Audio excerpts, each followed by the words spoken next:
Right, I'm going to do a workshop on my composition Farewell to St Kilda. And prior to this, there was a series of vintage photos largely. These were taken for a couple of books. St Kilda, The Last and Outmost Isle by Angela Gannon and George Geddes, and also The Life and Death of St Kilda by Tom Steele.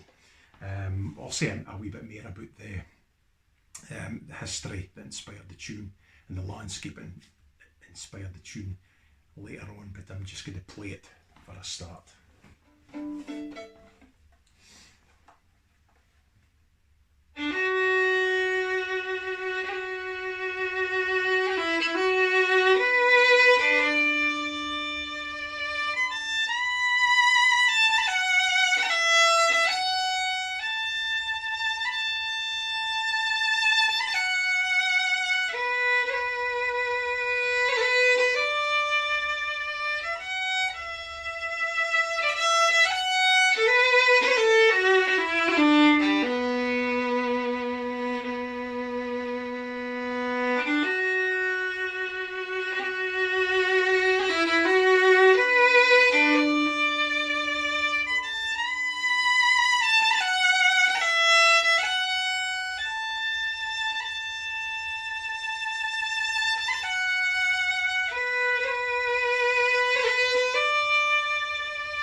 There you go. Hope you like that tune.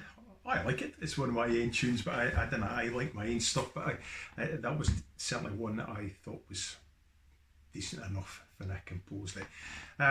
Personally, it was inspired by a visit to St Kilda. I was part of the entertainment on the National Trust for Scotland's cruise.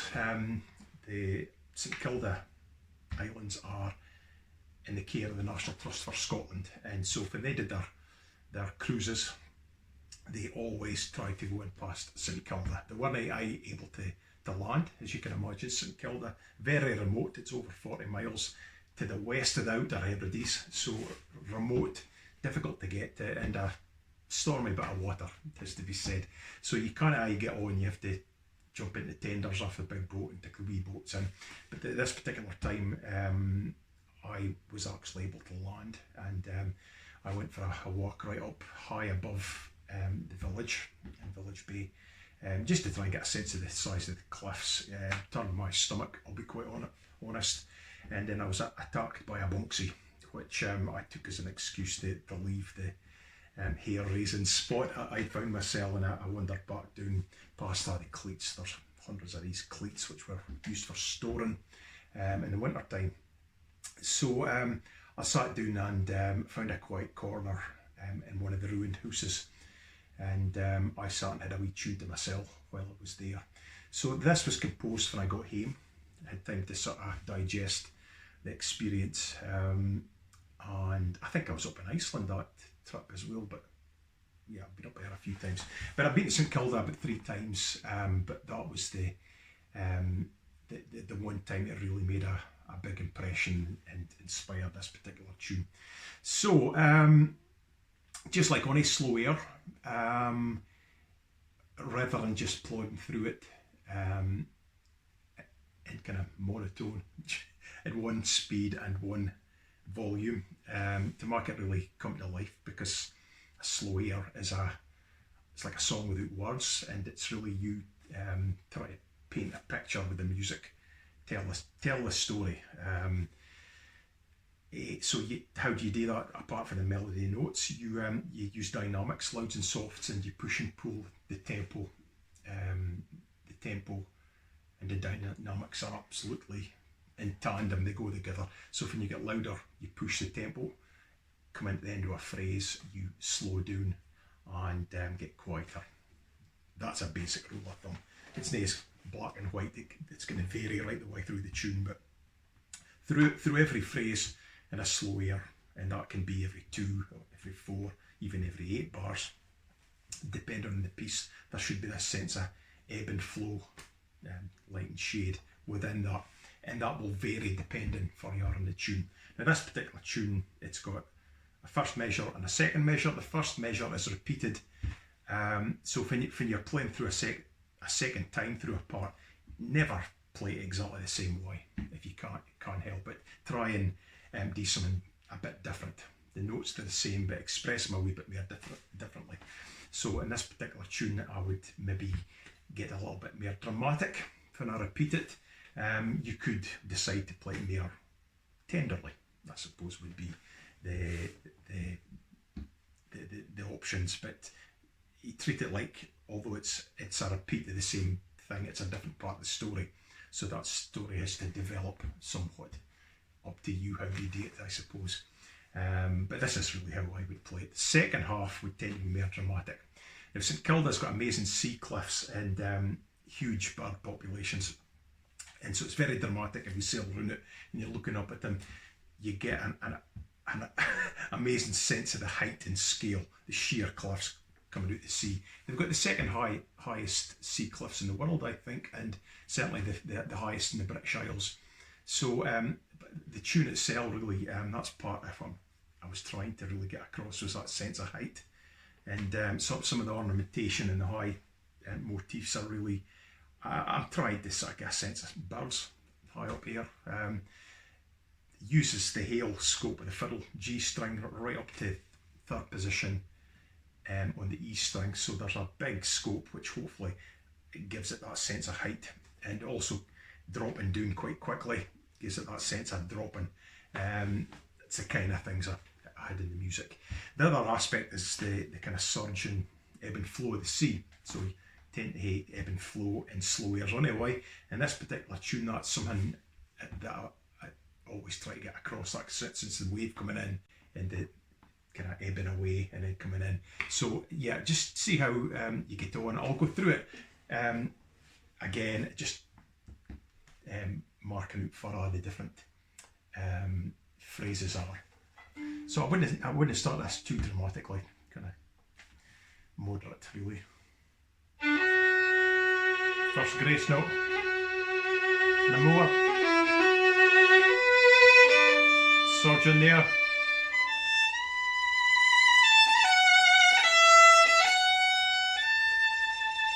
Into a phrase. You hear the grace notes there high up, just twinkling away.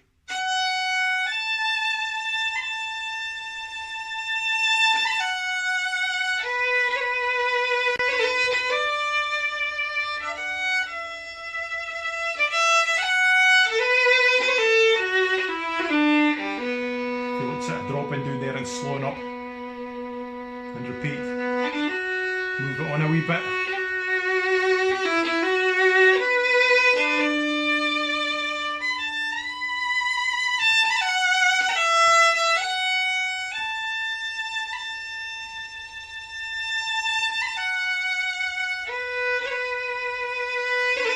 Grace notes again, always crisp and clean, articulate.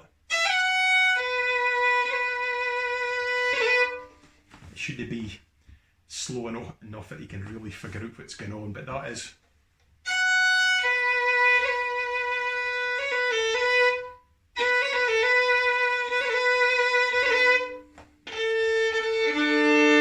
Should be quick enough, it's almost like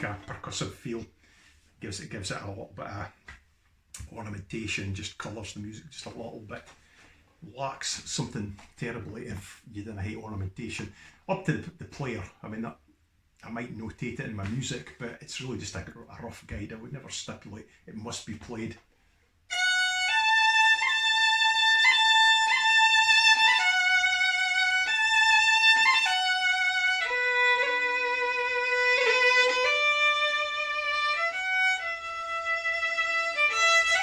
And there, that bit's quite delicate.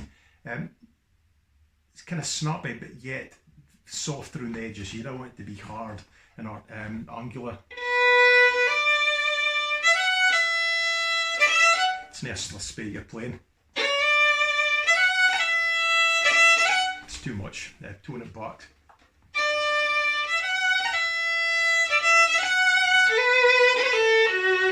And plunge it down to there in the second half. It's just notated like this.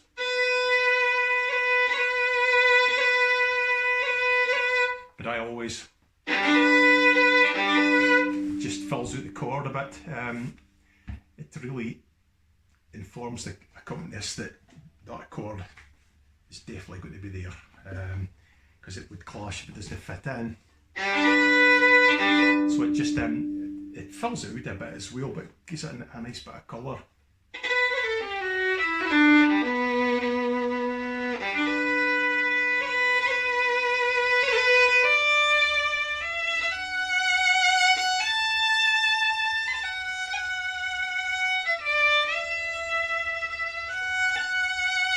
Try and use fourths a lot of the time, especially in the E string. The open E is very harsh, quite a brittle sound, so I would use a fourth in the A.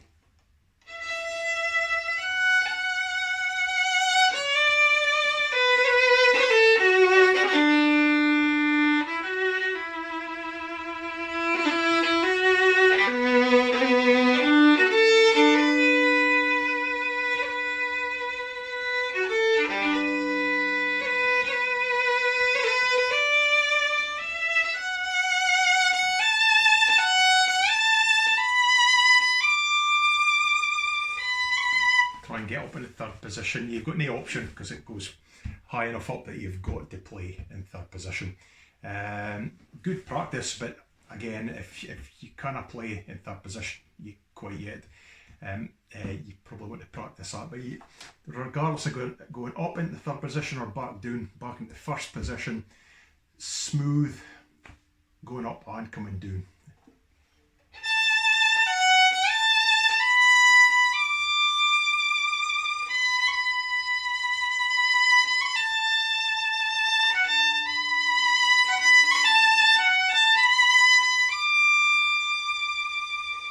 Pause there.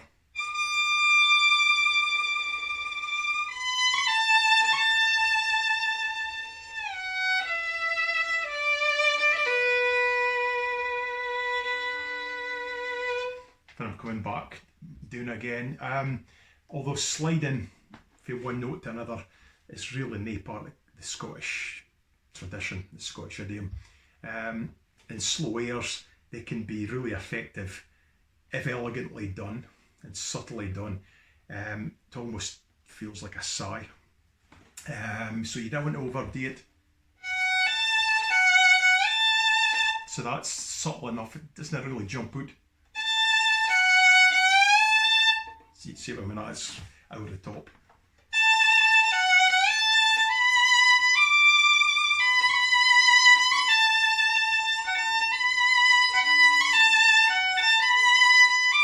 Coming back.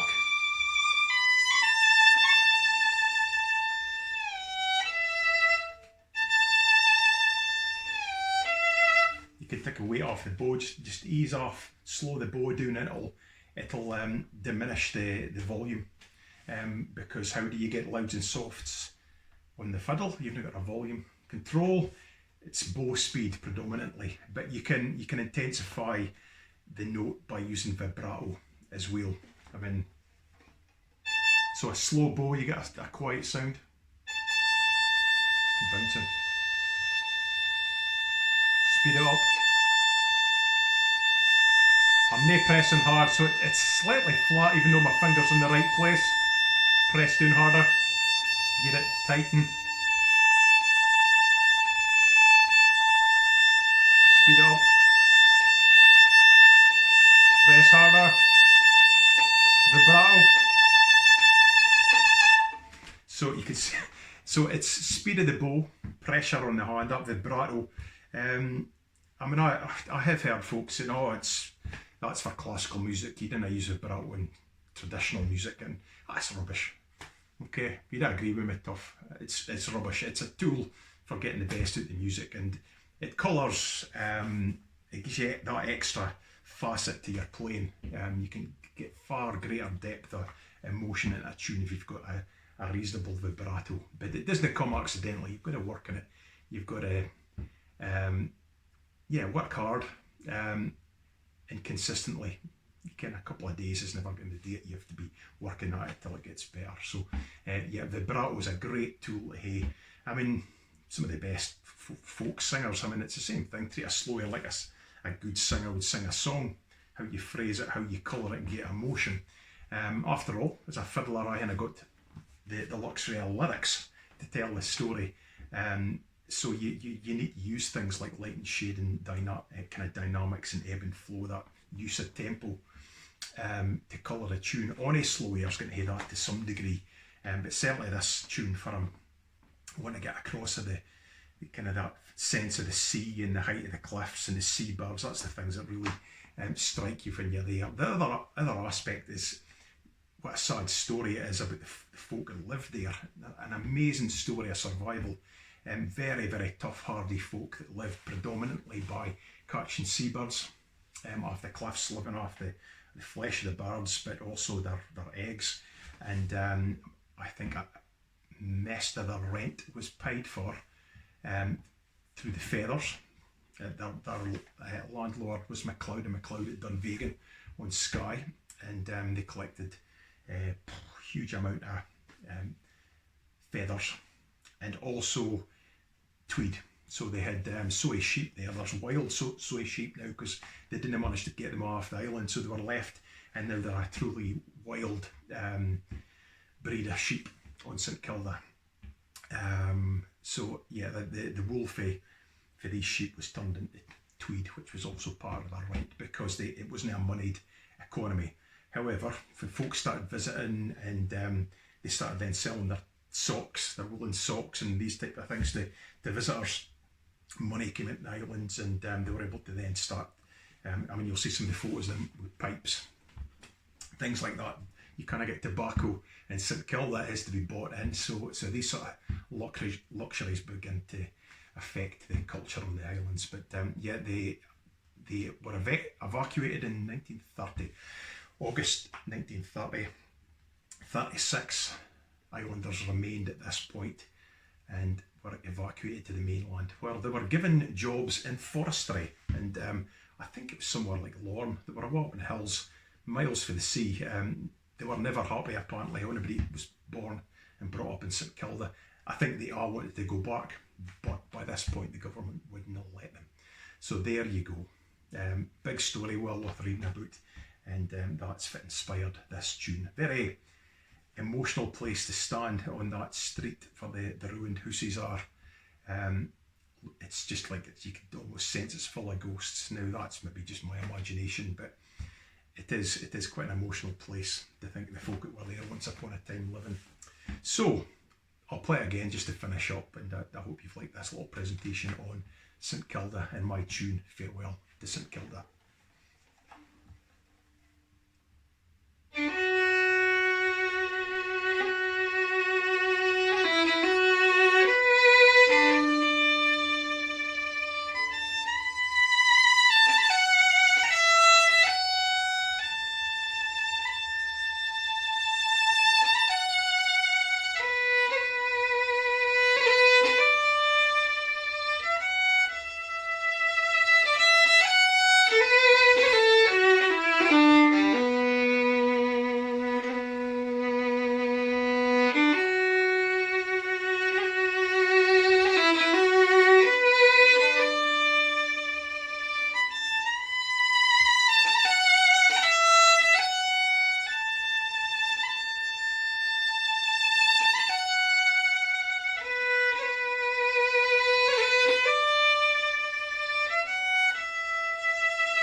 that tune on my album Beauties of the North, where I'm accompanied by George Donald, the late George Donald, great pal and tremendous musician. Sadly died about 8 years ago now, I think it was, but just loved his accompaniment to that. Perfect to my mind. So anyway, thanks very much folks, take care, and I hope you've enjoyed it.